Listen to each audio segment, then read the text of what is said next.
जो अल्लाह कुरान में फरमायो अक़ीमुस्सलात व आतुज़्ज़कात, नमाज़ भी कायम कयो, ज़कात भी अदा कयो। हाणे बुध त ज़कात कंहिंजे मथा फर्ज़ा मथा तू भी उन्हनि में हुजी कर्ज रहियो पियो हुजे, जान छड़ा कर्ज मो। ज़कात कंहिंजे मथा फर्ज़ा जंहिंजे घर में खाधे पीते खां पो खर्च पखे खां पो 7.5 तोला सोन या 7.5 तोला सोन जे बराबर एतरी का वाधू रकम हुजे तो उन माण्हूअ जे मथा साल में हिकड़ो भेरो 2.5 सैकड़ो ज़कात फर्ज़। खोली दुस गाल के मां छो ते अहम मसलो अल्लाह जी तरफ का दिमाग ते चढ़ी आयो आ। मुझा दोस्त अजीज तू सोचींदे त मुझे घर में त कुल 3 तोला सोना बची विस, 1.5 तोलो सोना बची विस, बची वञण न चो। याद रखी छॾ जीअं वुज़ू करण सां तुझो जिस्म पाक थींदो आ, साबुण जे धोण सां कपड़ो पाक थींदो आ, ज़कात ॾियण सां तुझो माल पाक थींदो। न चोर चोरी कंदो, न बाहि साड़ींदी, दुनिया के बाहि वठी वञे। जंहिं शइ जी ज़कात ॾिनल उन जे बाहि वेझो कान वेंदी। चोर चोरी करण चे अखियुनि खां अंधो थी वेंदो, चोरी कोन करे सघंदो। छो त मुंहिंजे रब जो वाइदो आहे जेको ज़कात ॾींदो उन जे बाक़ी माल जी हिफ़ाज़त मां रब पाण कंदुसि।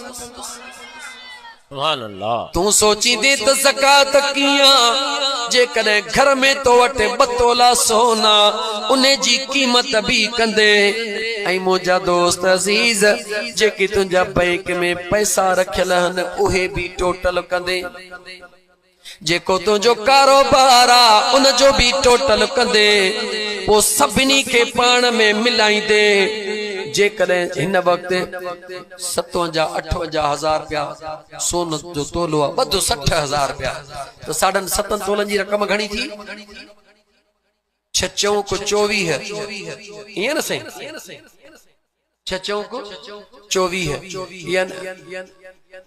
6 7 42, 4,20,000 रुपया थी विया 7 तोलन जा, ऐं अध तोले जा 3,000 यानी 4.5 लख।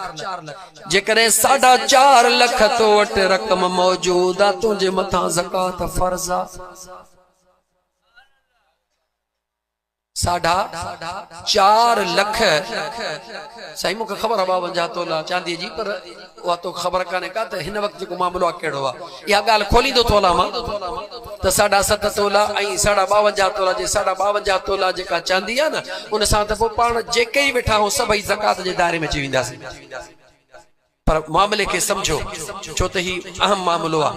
फ़क़ीर खे ख़बर हुन ॻाल्हि कई पर वज़ाहत पोइ थो बाद में कर। पहिरीं ॻाल्हि मुंहिंजी समझो, जंहिं बि माण्हूअ वटि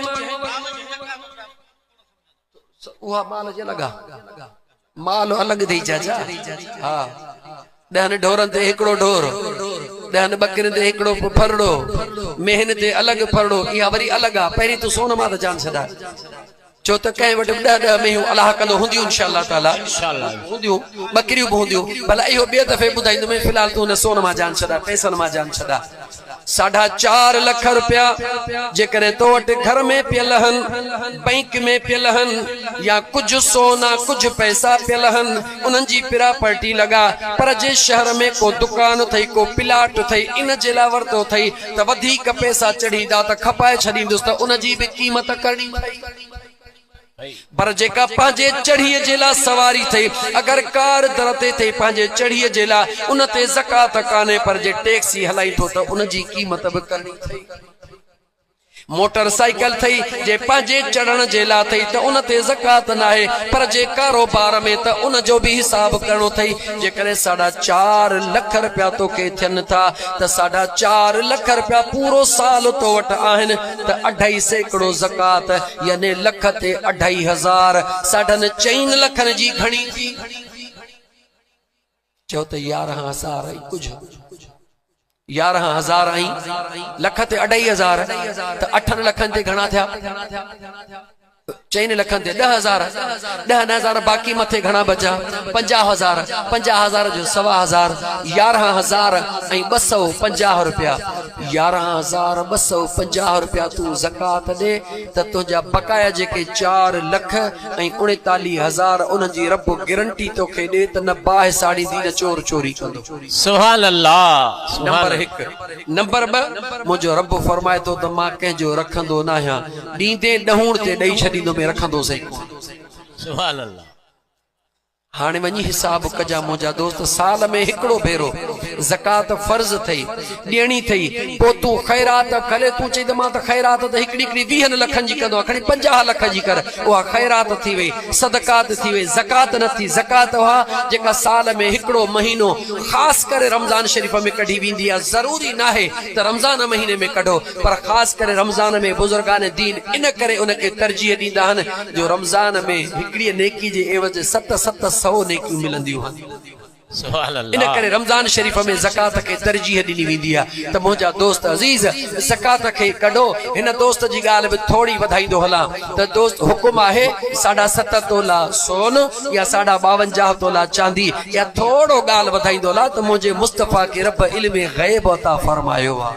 सुभान अल्लाह। मुझो महबूब मुस्तफ़ा जाने पियो जॾहिं मुझे हबीब जो उहो ज़ाहिरी ज़िंदगी हयात तय्यब वारो ज़मानो हो सहाबा मौजूद हुया उन टाइम ते चांदीअ खे अहमियत हुई सोन खे केरु पुछंदो भी कोन हो पर मुंहिंजा दोस्त मुझे हबीब ॾिसी रहियो आहे त हो ज़मानो ईंदो जो चांदीअ खे केरु कोन पुछंदो पर सोन खे अहमियत हूंदी। इन करे मुझे हबीब ॿिन्ही जो ज़िक्र करे छॾियो। पोइ उलमा मुत्तफ़िक़ न रहियो फ़ैसिलो ॾियण त वार्ड लेवल ते जेको जंहिं शइ जो कारोबार जंहिं शइ ते कयो वञे या करेंसी जेका छपी वेंदी आहे जंहिं शइ ते करेंसी छपी वञे त ज़कात जे लाइ बि उन शइ खे फॉलो कयो वञे। दुनिया जो मां तव्हांखे दस्तूर ॿुधायां हिन वक़्त पूरी दुनिया में जेका करेंसी छपबी आहे उहा सोन जे बुनियाद ते छपी वेंदी आहे। जंहिं मुल्क में जेतिरो सोन हूंदो आहे उनखे एतिरी करेंसी छपण जी इजाज़त हूंदी आहे पर इहा आहे फतवा।